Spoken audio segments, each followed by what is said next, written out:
आलमी मालियाती fund IMF से मुआहदे तय पा जाने की उम्मीद पर पाकिस्तान स्टॉक एक्सचेंज में आज मुस्बत रुझान है।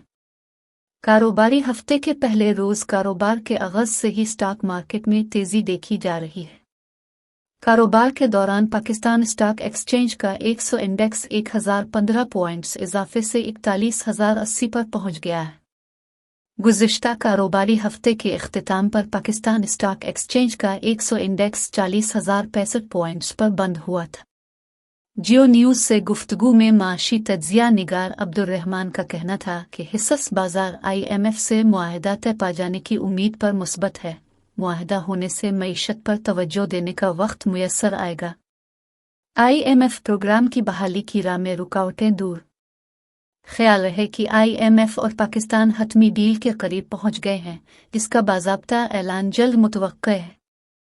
ज़राए के मुताबिक पाकिस्तान और IMF के दरमियान नवी जायज़े और प्रोग्राम की बहाली की राह में रुकावटें दूर हो गई हैं। वज़ीर आज़म शहबाज शरीफ की IMF की MD से मुलाकातों और राबतों से ये पेशरफ्त मुमकिन हुई है। वज़ीर आज़म और MD IMF के दरमियान पेरिस में राबतों और मुलाकातों से ब्रेक थ्रू हुआ है।